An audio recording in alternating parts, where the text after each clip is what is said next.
Break के बाद एक बार फिर से आप सभी का स्वागत है गुड लक टिप्स में। दोस्तों, ब्रेक से पहले हमने 6 राशियों की बात की थी। चलिए अभी के लिए आगे बढ़ते हैं और जान लेते हैं तुला, वृश्चिक और धनु राशि वाले जातकों का हाल क्या है आज।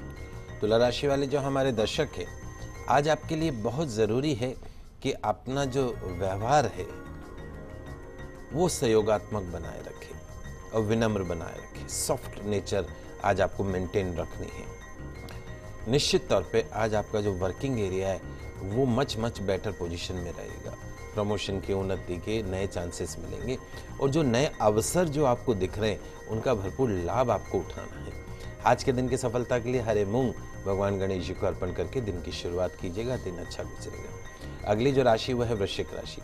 वृश्चिक राशि वाले जो हमारे दर्शक हैं, आज किसी और की बात पर सोच विचार करके भरोसा कीजिएगा। ऐसा नहीं है कि कई बार हम सोच रहे हों वो जरूरी नहीं है, तो किसी से अगर हम सलाह ले लें तो उसमें कोई बुरा नहीं है। यदि किसी की बात को लेकर कुछ समय से आप स्ट्रेस में, तनाव में हैं, तो आज का दिन उस बात को पीछे छोड़कर आज में ही जीने का है। स्ट्रेस मत लीजिएगा। आज के दिन की सफलता के लिए पक्षियों को दाना अवश्य खिलाइएगा, उनके लिए पानी की व्यवस्था अवश्य कीजिएगा। अगली जो राशि वह है धनु राशि। धनु राशि वाले जो हमारे दर्शक हैं, आज आपकी जो थॉट्स हैं, आपकी जो सोच है, उसको सकारात्मक बनाए रखें, पॉजिटिव बनाए रखें। आपके अंदर एक जो कौशल छुपा हुआ है उसको पहचानिए, उसका उपयोग करिए, उसे आगे बढ़ाइए। और कमियां भी होंगी, नेचुरल इंसान हैं, अच्छाइयां हैं तो कमियां भी होंगी। उन कमियों को भी पहचानिएगा और उन कमियों को दूर करने का प्रयास कीजिएगा। आज के दिन की सफलता के लिए प्रातःकाल गायत्री मंत्र का जाप करके दिन की शुरुआत कीजिएगा, दिन अच्छा गुजरेगा। पंडित जी, अंतिम 3 राशियों की तरफ बढ़ने से पहले एक दर्शक हमारे साथ जुड़े हैं। सिंघाना से राजेंद्र जी हैं, जो कि अपने पुत्र चेतन के लिए जानना चाहते हैं। चेतन की जन्म की तारीख है 9/2/1989 और जन्म का समय है रात का 10:03 का। राजेंद्र जी, आपका बहुत बहुत स्वागत है हमारे शो में। अपना सवाल पूछिए पंडित जी से। पंडित जी, जय श्री कृष्णा। जय श्री कृष्णा। मैं अपने बच्चे के लिए करना चाहता हूँ, ये पढ़ाई कर रहा है अभी 10 ये सीए के लिए। तो एक तो इसका परीक्षा में कैसा पास हो सकता है और दूसरा इसका शादी का, विवाह योग का क्या बनता है। देखिए राजेंद्र जी, वैसे इस बच्चे की जन्म कुंडली बहुत अच्छी है, लेकिन इसको 7 साल की केतु की महादशा चल रही है और वो केतु की महादशा, केतु मतलब सांप की पूंछ, सांप की पूंछ टेढ़ी चलती है। तो पिछले 7 साल से जो आप इसके लक फैक्टर और सब जगह जो फ्लक्चुएशन देख रहे हैं वो बिकॉज ऑफ केतु की महादशा। मार्च 2017 में केतु की महादशा खत्म होगी 7 साल की। उसके बाद में 20 साल की शुक्र की महादशा शुरू होगी, इसके जीवन का सर्वश्रेष्ठ समय। यानी 2017 से इसका भाग्योदय हम ये मान के चलते हैं। तो इसके लाइफ में जो भी पॉजिटिव चेंजेस आएंगे वो 2017 से आएंगे। विवाह के योग इस वर्ष के अंत तक या अगले साल की शुरुआत तक बनने शुरू हो जाएंगे और 2017 में इसके विवाह का पूर्ण योग बनता है। कैरियर वाइज भी इस बच्चे की जन्म कुंडली बहुत अच्छी है, कहीं किसी तरह की कोई परेशानी नहीं है।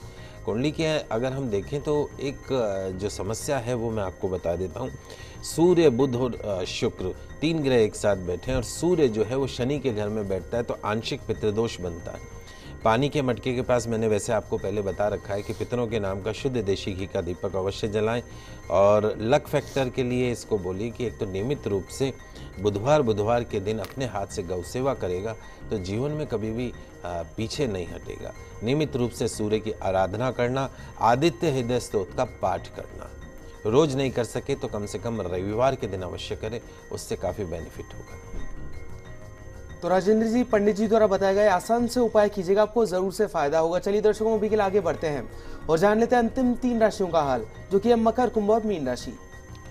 मकर राशि वाले जो हमारे दर्शक हैं, आज आपके सामने बहुत सारे सुनहरे मौके नजर आएंगे आपको, और वो जो सुनहरे मौके हैं वो आपके कैरियर से रिलेटेड हो सकते हैं, इसलिए उन्हें नज़रअंदाज करने की भूल मत कीजिएगा।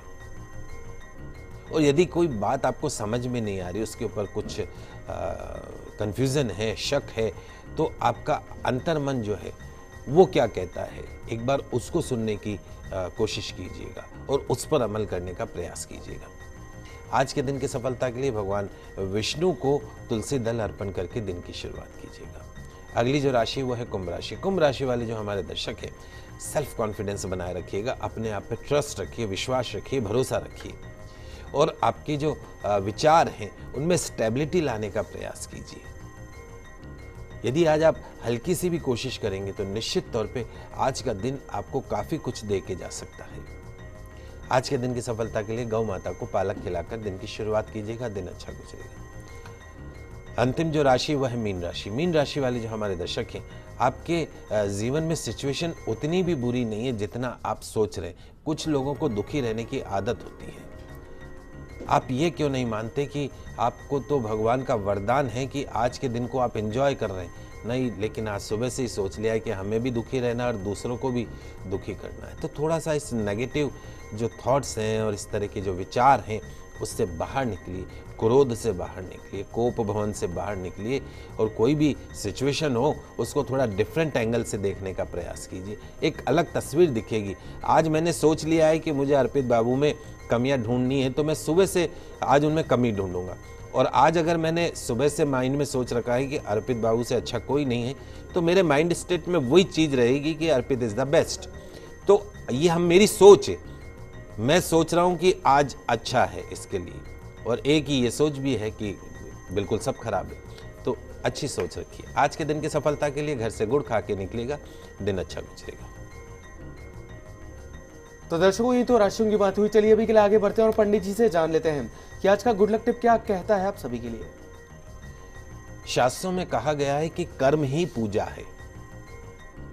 यही नहीं, हर रोज कर्म और कर्तव्यों को संकल्प और समर्पण के साथ करते हुए पूरा करते चले जाना भी ईश्वर उपासना के समान माना गया है। कुछ लोग कहते हैं कि हम भगवान की पूजा का समय नहीं है, हम कर्म कर रहे हैं। वो भी अपने आप में एक पूजा है। प्रैक्टिकल यदि हम देखें तो जिस तरीके से देव पूजा में ईश्वर के प्रति आस्था और श्रद्धा शुभ फल देने वाली मानी जाती, ठीक उसी तरीके से लगन, सही सोच और विश्वास के साथ कार्य करना भी अच्छे नतीजे सुनिश्चित करता है। खास तौर पर आज के दौर में तो कार्य और लक्ष्य को नियत समय में पूरा करने व मनचाहे नतीजों को पाने का दबाव या तनाव दिमाग पर हावी रहता है। कोई पैसा देता है तो फ्री में नहीं देता, आपसे इतना काम करवाता है, इतना स्ट्रेस देता है कि भैया रात तक आते आते तो दिमाग पूरा खाली हो जाता है, जिससे अनेक अवसरों पर कार्य से जुड़ी अनेक उलझने दिमाग को अस्थिर कर देती, अशांत कर देती है।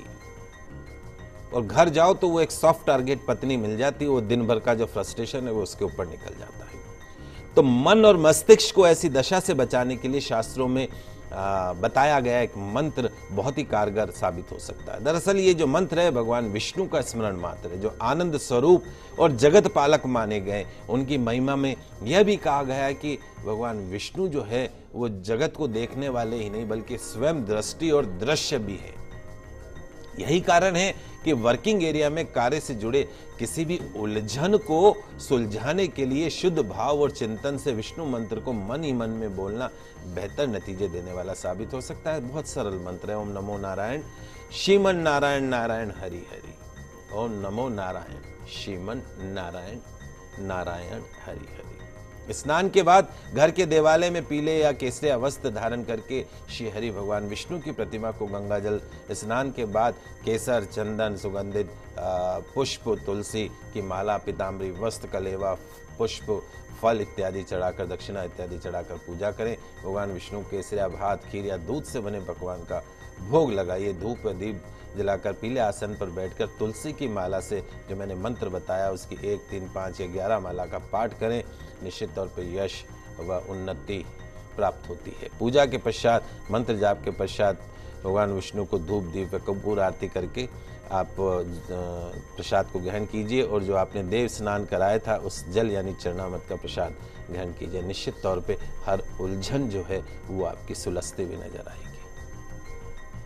तो दर्शकों, हम आशा करते हैं कि हमारे प्रोग्राम आपको काफ़ी पसंद आया होगा। पंडित जी, हमारे स्टूडियो में आने के लिए, दर्शकों की समस्याओं का समाधान करने के लिए आपका बहुत बहुत शुक्रिया। जय श्री कृष्णा, जय माता की, जय श्री हरि। तो दर्शकों, अगर आप भी जानना चाहते हैं अपनी समस्याओं के समाधान हमसे, तो आप भी हमें कॉल कर सकते हैं, आप हमें ईमेल भी कर सकते हैं। हमारा ईमेल आईडी है goodlucktips@firstindianews.com। दर्शकों, आज के लिए इतना ही। खुश रहिए, अपना ख्याल रखिए। नमस्कार।